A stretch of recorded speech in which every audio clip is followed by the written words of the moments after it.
There might be situations where the response can be to hold the mirror, and that will stop the person and make it wake up, make him or her wake up. So what we're talking here really is the attitude. It is not necessarily the outer form of the behavior.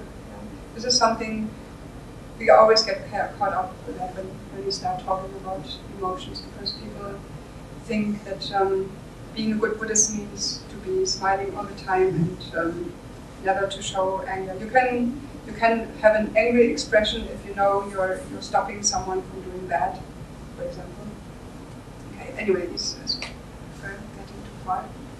Just wanted to put that in. So here we are in the working with remedies. So when you work with the remedy to anger would be loving kindness and compassion. The remedy to desire would be to have a deeper understanding about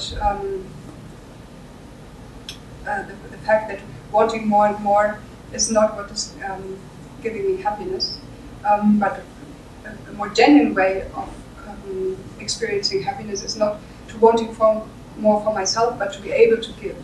When you are so rich that you can give without fear of not having anything left for yourself, that is a great feeling, and we all know it. And so the idea is to develop that more, enhance that more, and catch ourselves in situations where we want to sneak something just for ourselves, and no one has seen it, and just catch ourselves and think, no, the more there's to share, the more it's generated. I mean, it also comes back, right? When you're generous, people are generous with you, and so on. So this is the way to deal with desire, if you take remedies. The desire, the remedy for ignorance is studying. But then the Buddha, of course, had a very precise idea about what you should study, and it is studying to the degree that you understand interrelatedness and karma, which means knowing how causes lead to effects. In a Buddhist context, when you hear intelligence, what is always meant is to know what kind of positive cause leads to positive effect, result, and what kind of negative cause leads to a negative result. Because according again to the Buddha, the thing that is underlying all our actions is this search for happiness. All beings search happiness. All humans do, and all animals and other beings do too. The problem is that we don't know how. And for example, in this last example, we think by getting more and more and more and more stuff, we might get happy. And the Buddha says, no, this is a mistake. By giving more and more to others, this is the true way to be happy. And so by learning about the right connections of how you get happy, by doing virtue and positive deeds, positive thoughts, positive speech, that is the real way to be happy. And so by learning it, and learning not in the school way or the intellectual way, but in a way that really goes deep into your being and transforms you, this is the way to overcome ignorance, this kind of dullness where you don't care about anything, indifferent.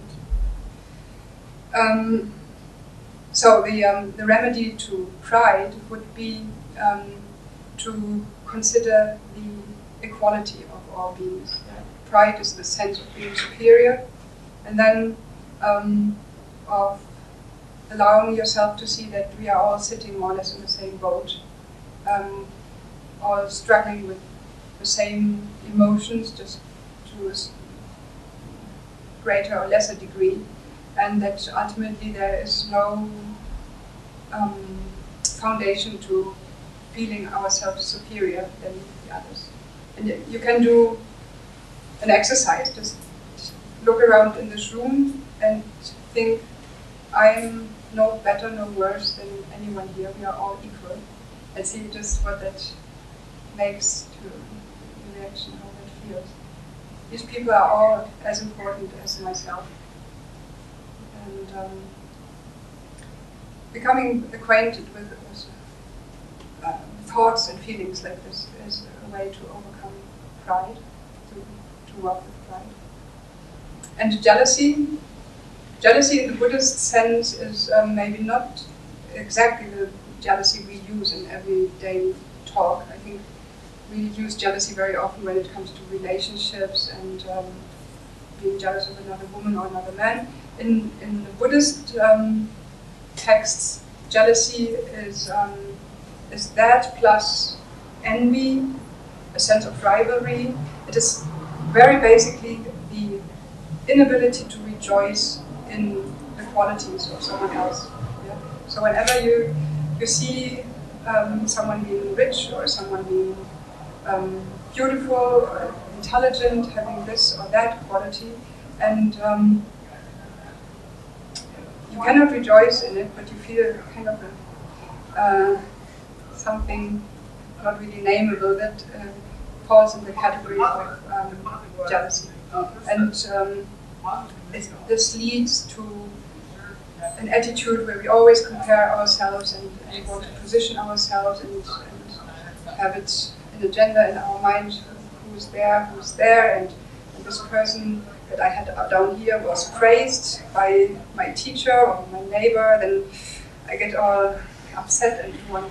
Anyway, this kind of disturbance, this is all jealousy, and so the remedy to that is to rejoice. By understanding when a person has a form of happiness, and the Buddhist idea of when someone is beautiful or intelligent or has good fortune or has charisma, this is all the result of past actions of this person. Someone with a positive mind finds lots of people who find this person lovable and has lots of friends. So when you're jealous, in a way, you're saying, I would like to be in that position of the person. And then the logic is not to be jealous of the person, but thinking, okay, how did the person get there? And this is through a certain kind of ethical behavior, of generosity, moral conduct, where you don't hurt other people. This is how you become someone who has lots of friends and is loved and has no one who dumps or betrays him. And so the idea then is to think, okay, if I want to be like this, then I have to accumulate the same causes. And a very great way to accumulate positive energy in the mind is to rejoice. So, our meditation master, Lama Gendun, he said, I have no qualities, but all I can do is rejoice in the quality of others. Because he was understating. But in any case, he says, this is a very easy way to be happy. If you can just open your heart, open your mind to what you see positive in others and partake in it. And I'm sure all of us, we have made experiences where we might have had the idea of closing down, protecting our territory, and then turned around and said, okay, you're really doing a great job and I'm happy about it, and instead of wanting to fight against it, but then some kind of relationship happens where, for example, work together with that partner is all of a sudden much more delightful and enriching instead of being this elbow job. So rejoicing is the remedy to jealousy. So this was an overview of how you would deal with emotions with remedies. And here the idea is that you really make the commitment to always apply them. It is not only developing the clarity of seeing all these emotions and then knowing that there are remedies, but not applying them. Buddhist teachers even say that is producing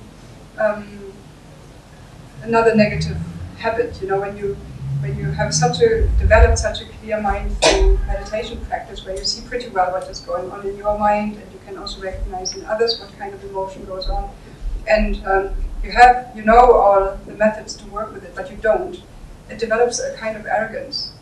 You know all, but somehow it doesn't touch your heart and it doesn't really transform you. It makes very unhappy practitioners.